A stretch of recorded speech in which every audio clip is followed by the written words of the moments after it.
lidocaine at 4%? It's vintage, 2014. Oh, it tastes like shit. Very good. Huh? Lidocaine? So what I'm using is some 4% lidocaine aqueous, and I'm using a mucosal atomization device. Now I'm going to see if I can't warm up this tip a little bit. How many of you have seen this before? Jesus, Mary, Joseph, why am I doing this again? The rest of you. None of the jokes have changed. They're all the same, so take it easy.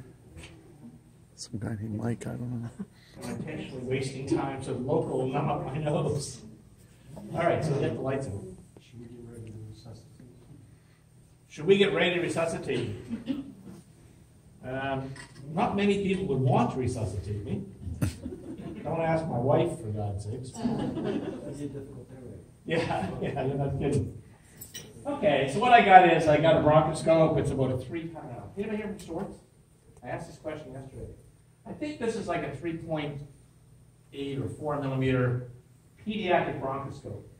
It's called pediatric because it's less than 5 millimeter. If it's less than 3 millimeters, it's called a neonatal bronchoscope. If it's over 5 millimeters, it's called an adult bronchoscope. So what I'm going to do is I'm going to take you and show you around the upper airway. And I've been doing this for a long time. These lights probably don't go down, do they? You have to find that one. All right. Don't worry about it.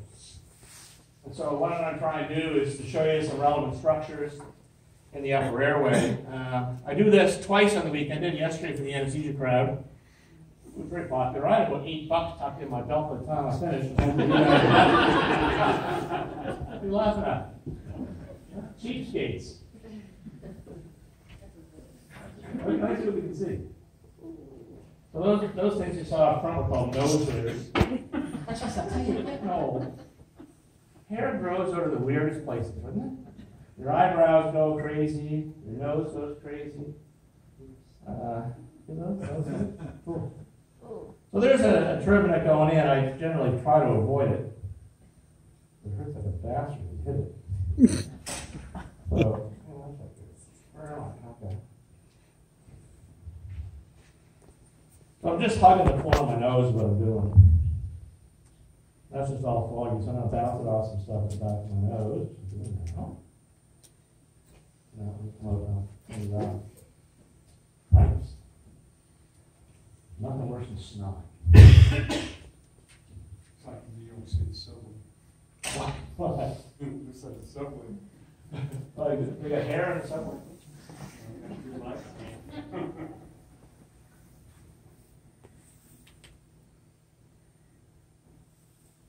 All right, so I'm getting up underneath some shit here. Get to the back of my nose. I'll turn around so the orientation is familiar. Okay, so there's the back of my nasopharynx. On the way I'll show you some decent-sized blood vessels. What you got up here, this is my soft palate rising and falling, and these are levators of the soft palate. And what you see back here, this is my nasopharynx, and there's a pit right here. There's a bony ridge that goes across this called Passivant's Ridge. And Passivant's Ridge, that's bleeding right there.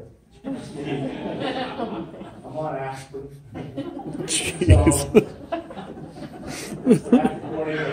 So this is where your adenoid, my adenoid, used to live. And over on either side over here, there are some little slits you can sometimes see. There are the openings to the eustachian tubes that come down the back of your nose. So if the adenoid used to live here when you were a kid, you can see why having a cold would block off those eustachian tubes. Sometimes you can actually see the openings.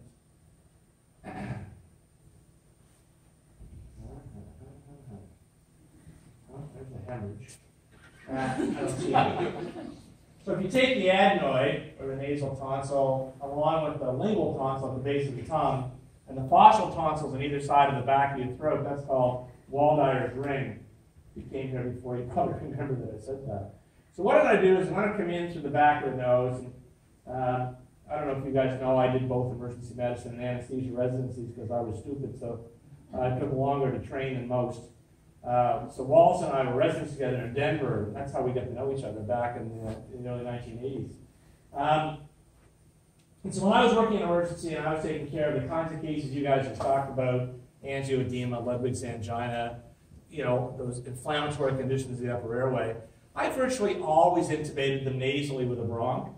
And the reason is, it's a straight shot over the back of the nose to the airway.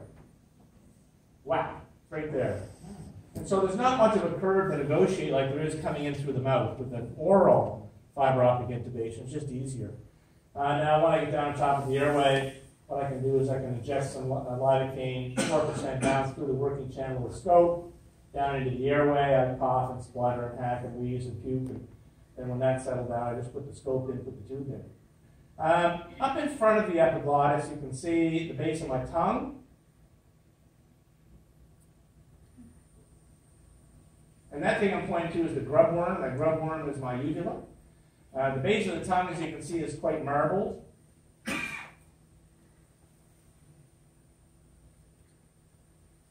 And that's all lymphoid tissue. So kid comes in with mono, tonsils are big. So if the fascial tonsils are big, the lingual tonsil is big. The lingual tonsil pushes the epiglottis down over top of the airway, and that's how they die. They usually, if they die of mono, they usually suffocate. Between the base of the tongue, by the way, the white stuff in the tongue, I've told you this before, it's called tongue crap. You have it, I have it. And that's what? Lunch. Yeah. So that epiglottis looks a little odd.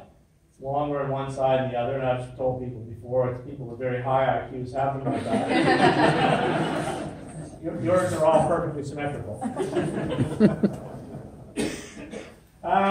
There's a very important structure up in front of the epiglottis, between the base of the tongue and the epiglottis. That's called the vallecula. So the vallecula is here and here. So this is the lateral glossoepiglottic fold on the left, and there's the one on the right. So that limits the vallecula on the left and the right. In the middle, there's a midline raphe, which is actually a ligament called the hyoepiglottic ligament. And it's covered by the median glossoepiglottic fold that divides the vallecula into a left and a right side. The hyoepiglottic ligament is important because when you intubate with a curved blade, you drive the blade into the vallecula, depressing the ligament, flipping the epiglottis up. And if you don't drive the curved blade home, and you start to lift too soon, the epiglottis goes down over top of the airway. So you got to remember to drive it home. And that's why it's beaded, so it doesn't cut a hole at the base of the tongue into a vallecula. So I'll show you that ligament.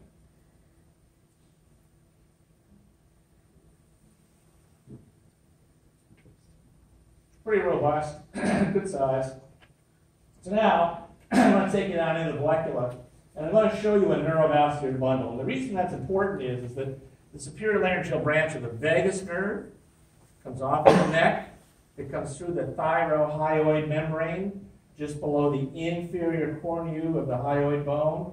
As soon as it comes through the membrane, it divides into two. A superior branch that goes through the vallecula, I'm going to show it to you, and one that goes through the piriform recess to provide sensation above the level of the cords. And so you're going to be able to see it through the mucous membrane. That's how close to the surface it is. So if you can get lidocaine down on top of the vallecula, you can numb the nerve. You can numb the airway. So, where am I here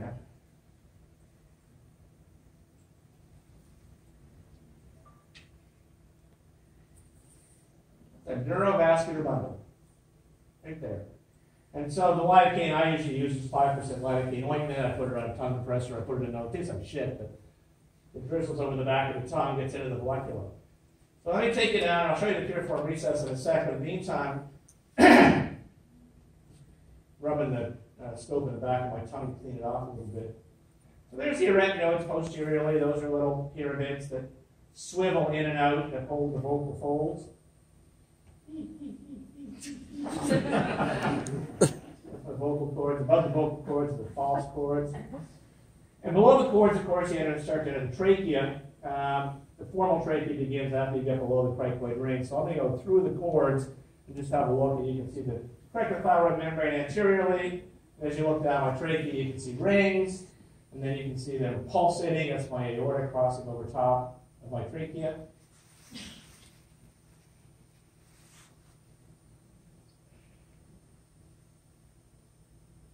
Now, I can't touch anything in there because that's not known. That's why I do it to myself, and you don't do it to me. Okay, so let's go down into the piriform recess. The piriform recess is on either side of the larynx, leading into the upper esophagus. And again, there's neurovascular bundles. You can see one right in front of you, and that transmits the inferior branch, the superior laryngeal branch of the vagus